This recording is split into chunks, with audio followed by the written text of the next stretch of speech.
तो भाई लोग कैसे हो। आज मैं आप लोग के सामने राम रहीम की स्टोरी मौत बेचने वाले का अगला भाग लेके आया हूँ। चलिए कहानी स्टार्ट करते हैं। लेकिन जैसे ही वे उस कमरे से बाहर निकले, धाएं धाएं धाएं, यह फायर और चीख चीख रतनलाल की ही लगती है और उस तरफ से आई है। चलो। और दोनों पूरी सख्ती से उसी तरफ भागे जिधर से चीख और फायरिंग की आवाज़ आई थी। वह देखो, उस कमरे में प्रकाश है, शायद वहीं से फायरिंग और चीख की आवाज़ आई थी। लेकिन जब वे दोनों उस कमरे में प्रविष्ट हुए, सेठ रतनलाल, ओ नो! तभी बचो! उफ! राम रहीम ने खतरे का आभास पाते ही गजेब की फुर्ती के साथ अपने स्थान से छलांग लगाई और एक अलमारी की ओट में सुरक्षित पहुंचते ही राम ने उस हत्यारे को लक्ष्य लेकर एक साथ कई फायर उस पर झोंक मारे। लेकिन हत्यारा गोलियों से बचता हुआ पलटकर बाहर की ओर भाग खड़ा हुआ कमबख्त भाग रहा है और राम रहीम भी अपने अपने स्थान से निकलकर उसके पीछे लपके। बचकर न जाने पाए भैया, अब उसके लिए यह असंभव है। हत्यारा कोठी से निकलकर मेन गेट की ओर दौड़ा, जो इस समय खुला हुआ था। ओह, द्वार खुला है, लेकिन मैं उसे बचकर जाने नहीं दूंगा। उफ, लगता है वह भाग निकलने में सफल हो जाएगा। अगले पल राम ने दौड़ते दौड़ते ही हवा में एक जबरदस्त छलांग लगाई, वो मारा और आह! हत्यारा धरती पर दूर तक लुढ़कता चला गया। फिर इससे पहले कि वह उठकर खड़ा हो पाता, रहीम उसके सीने पर चढ़ बैठा। बस बस बच्चे, बहुत हो चुका। यदि अब ज़्यादा चालाकी दिखाने की कोशिश की तो चेहरे पर जहन्नुम का नक्शा बना दूंगा। शाबाश रहीम! फिर शीघ्र ही राम भी उसके निकट पहुंच गया। बताओ, तुमने रतन लाल का खून क्यों किया? जाली करेंसी छापने वाला और नकली दवाइयाँ बनाने वाला कौन है? नहीं नहीं, मैं कुछ नहीं बता सकता। यदि मैंने कुछ भी बताया तो बॉस मुझे जान से मरवा देगा। और यदि नहीं बताओगे तो हम भी तुम्हारा वैसा ही हाल कर देंगे जैसा तुमने रतन लाल का किया है। उफ! रहीम द्वारा की गई जबरदस्त पिटाई से आखिरकार हत्यारे को घुटने टेकने ही पड़े। ठहरो, मुझे मारो मत, मैं सब कुछ बताने के लिए तैयार हूँ। शाबाश, तो फिर जल्दी से शुरू हो जाओ। परंतु इससे पहले कि हत्यारा एक शब्द भी मुंह से निकाल पाता कि तभी गेट के बाहर खड़ी एक कार से गोलियां की बौछार हुई और धाएं धाएं धाएं गोलियां बरसाने के बाद वह कार तेजी से आगे बढ़ गई। राम रहीम पूरी गति से बाहर खड़ी अपनी मोटरसाइकिल की ओर लपके। कमबख्त भाग रहा है। हमें उसे हर कीमत पर पकड़ना है, वरना अपराधी तक पहुंचने के सारे मार्ग बंद हो जाएंगे। परंतु अपनी मोटरसाइकिल के निकट पहुंचते ही दोनों ने अपना सिर पीट लिया। सत्यानाश! दोनों पहियों की हवा निकली हुई है। वाट! तब तक कार उनकी पहुंच से काफी दूर हो चुकी थी। उफ! कमबख्त निकल गया हाथ से। यह काम भी उसी सुअर का लगता है। जब वह कार राम रहीम की नज़रों से ओझल हो गई, मेरे विचार से हमें तुरंत चीफ को सारी स्थिति से अवगत करा देना चाहिए। हाँ, यही उचित होगा। आओ। कुछ देर बाद राम रतनलाल की कोठी के भीतर ही एक कमरे में रखे फोन पर चीफ का नंबर मिला रहा था। उधर अचानक फोन की घंटी बजने से चीफ मुखर्जी की नींद टूट गई। 2 बजे हैं, इतनी रात गए, किसका फोन हो सकता है? Hello, S Mukherjee is here. Hello chief uncle, या मैं हूँ राम। ओह, तुम कहो, क्या बात है? मिस्टर रतनलाल का एक बदमाश ने खून कर दिया है और इस समय मैं रतनलाल की कोठी से बोल रहा हूँ। क्या?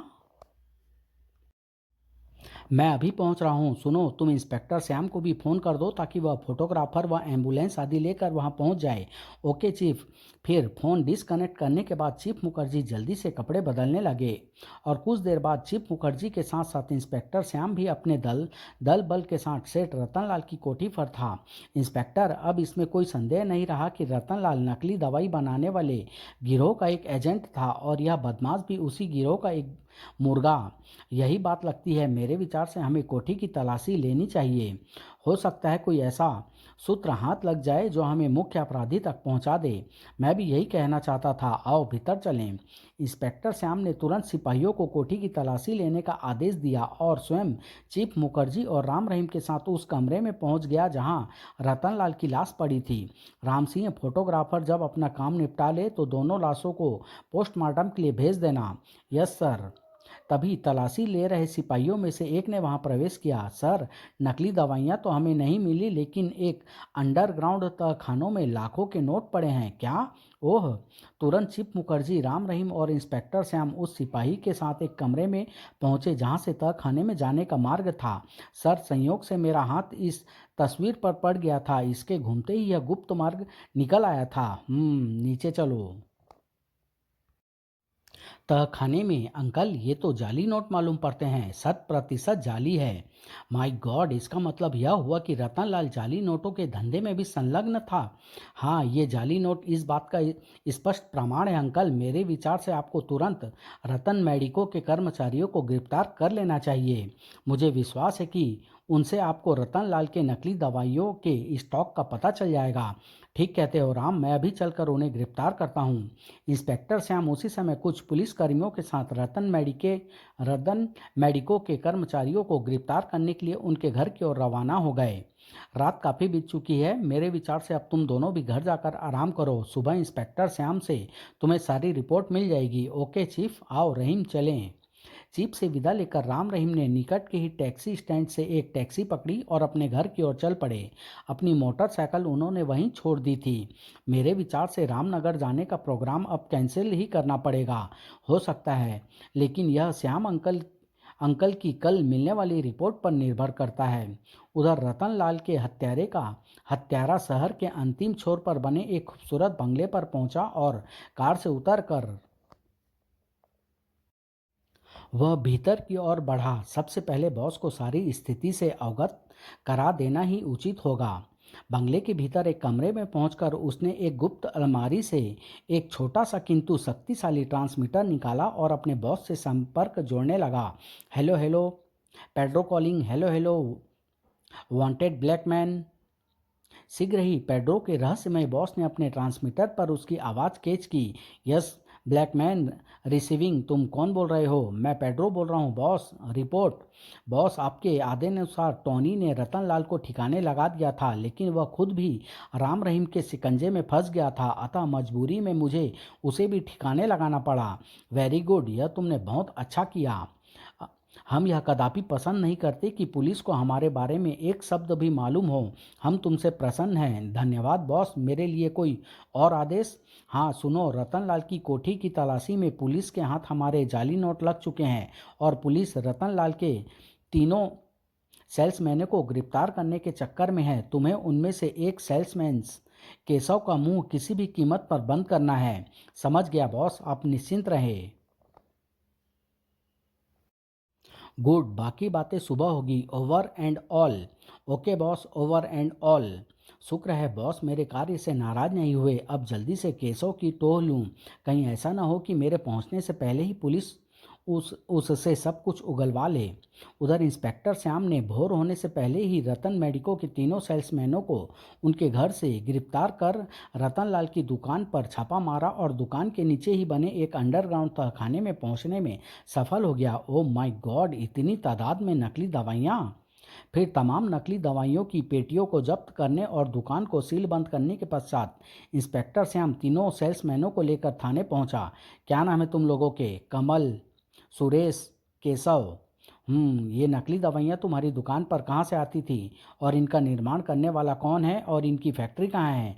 यह हमें नहीं मालूम। खामोश। सुनो, तुम तीनों की भलाई इसी में है कि सब कुछ सच सच बता दो, वरना याद रखो मार मार कर खाल उतार दी जाएगी।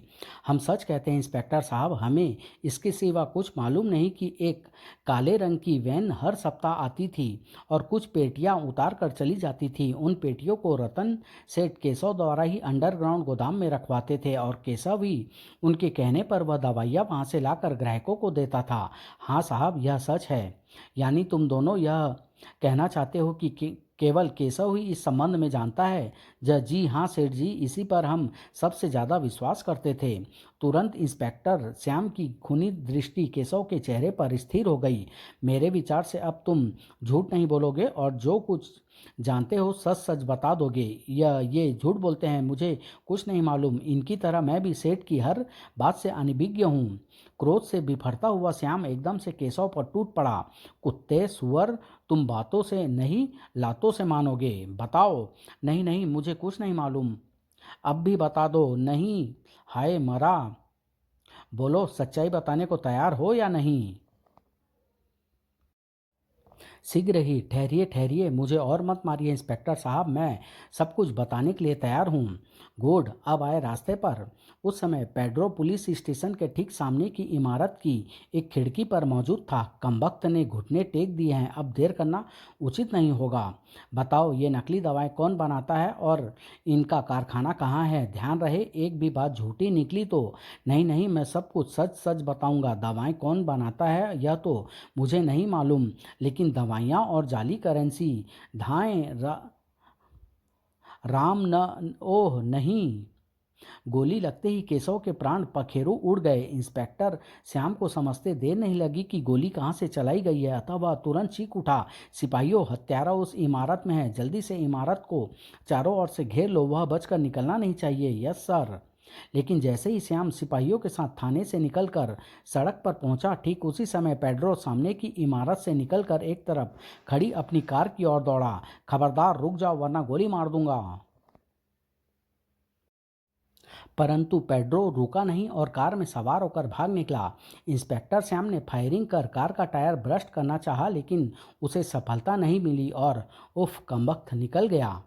अगले दिन भोर का उजाला फैलने के साथ ही टेलीफोन की घंटी बजी और राम रहीम की नींद टूट गई। इस कमबख्त टेलीफोन ने भी नाक में दम कर रखा है। न रात को चैन न दिन को चैन। जी चाहता है उठाकर बाहर फेंक दूं। जरूर फेंक देना, लेकिन पहले मैं फ़ोन सुन तो लूं। Hello, Ram speaking. राम, मैं इंस्पेक्टर श्याम बोल रहा हूँ। रतन मेडिको के 3 सेल्समैनों में से एक व्यक्ति केशव का थाने में ही खून कर दिया गया है। क्या?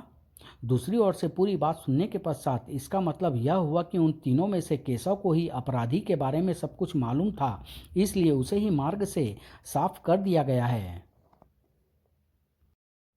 किसका फोन था भैया? इंस्पेक्टर श्याम का रतन मेडिको के सेल्समैन केशव का थाने में ही खून कर दिया गया है। मरते हुए उसके मुंह से केवल राम ही निकला था। बेचारा, आखिर वह तुम्हारा यानी भगवान राम का नाम लेकर स्वर्ग सिधार गया। राम से मेरा अथवा भगवान राम का नाम ही नहीं बनता रहीम, बल्कि रामनगर भी बनता है। अरे, यह तो मैंने सोचा ही नहीं था। इसका मतलब यह हुआ कि अपराधियों का कोई न कोई संबंध रामनगर से अवश्य है। बिल्कुल। अब तुम फटाफट तैयार हो जाओ, तब तक मैं चीफ अंकल को फ़ोन कर लूँ। उसके बाद हम तुरंत रामनगर के लिए रवाना हो जाएंगे। अब मैं कतई भी समय नष्ट करने के मूड में नहीं हूँ। ठीक है, तुम फ़ोन कर लो, मैं अभी तैयार होकर आता हूँ। साथ में एक अटैची भी तैयार कर लेना। ओके। चीफ से संबंध स्थापित होने पर राम ने उन्हें इंस्पेक्टर श्याम से हुई सारी बातचीत सुनाई। फिर अंत में बोला, इससे स्पष्ट हो जाता है चीफ कि अपराधियों का कोई न कोई संबंध रामनगर से अवश्य है। अतः हम 11 बजे वाली ट्रेन से रामनगर के लिए रवाना हो रहे हैं। ठीक है मेरे बच्चों, तुम मुझे वॉइस ट्रांसमीटर पर हर पल की रिपोर्ट देते रहना, लेकिन सावधान रहना। हो सकता है अपराधी तुम्हें भी अपने मार्ग का कांटा समझकर ठिकाने लगाने की कोशिश करे। आप चिंता न करें चीफ, हम अपनी हिफाजत करना खूब अच्छी तरह जानते हैं। इसी के साथ दूसरी ओर से संबंध विच्छेद हो गया। उधर पेड्रो अपने बंगले में ट्रांसमीटर पर अपने बॉस को रिपोर्ट दे रहा था। बॉस, मैंने केशव को खत्म कर दिया है। कमबख्त इंस्पेक्टर श्याम ने तो मुझे घेरने की काफ़ी कोशिश की थी, लेकिन मैं जानता हूँ पेड्रो, निसंदेह मुझे तुम पर गर्व है। एक तगड़े इनाम के आज से तुम हकदार रहे। लेकिन सुनो, वे दोनों खतरनाक छोकरे राम रहीम हमारे काम में ज़रूरत से ज़्यादा रुकावट डालने की कोशिश कर रहे हैं। अतः मैं चाहता हूँ कि उन दोनों का किस्सा भी हमेशा हमेशा के लिए ख़त्म कर दिया जाए। आपके हुक्म की देर है बॉस। कल सुबह तक उनकी लाशों का भी किसी को पता नहीं चलेगा। गुड। सुनो, कुछ देर बाद रामनगर जाने के लिए वे दोनों छोकरे 11 बजे की ट्रेन पकड़ने वाले हैं और मैं चाहता हूं कि रामनगर पहुंचने से पहले ही उन दोनों की समाधि ट्रेन में ही बन जाए। समझ गया बॉस। अब आप जरा भी चिंता ना करें। सुनो, जिस ट्रेन से वे दोनों जा रहे हैं उसी ट्रेन और उन्हीं के कंपार्टमेंट की एक टिकट कुछ देर में तुम्हारे पास भी पहुंच जाएगी। बहुत अच्छा बॉस, तब तक मैं बाकी की तैयारी पूरी किए लेता हूँ। ट्रांसमीटर ऑफ करने के पश्चात आश्चर्य है, बॉस को पुलिस के साथ साथ हमारी गतिविधियों का भी पहले से ही कैसे पता चल जाता है? उसे कैसे मालूम हुआ कि राम रहीम 11 बजे वाली ट्रेन से रामनगर जा रहे हैं? इधर जल्दी करो रहीम, 11 बजने में केवल 5 मिनट ही शेष हैं। चिंता मत करो, सिर्फ 3 मिनट में ही हम अपने कूपे में होंगे। रामनगर जाने वाली ट्रेन अपने प्लेटफॉर्म पर तैयार खड़ी थी। इस बोगी में ही हमारी रिजर्वेशन है, चले आओ। शुक्र है कम से कम डिब्बे को तलाश करने में तो समय बर्बाद नहीं करना पड़ा। और राम रहीम जैसे ही अपनी सीटों पर पहुंचे, ट्रेन व्हिसल देने के पश्चात स्टार्ट हो गई। बिल्कुल ठीक समय पर पहुंचे। हाँ, लेकिन अब देखना यह है कि हम रामनगर भी ठीक ठाक पहुंचते हैं या नहीं। लो, इस बैग को भी वहीं रखो। उसी कंपार्टमेंट में पेड्रो का भी रिजर्वेशन था। रामनगर? छोकरो, रामनगर तो क्या, अब तो अपना शहर भी नहीं देख पाओगे तुम।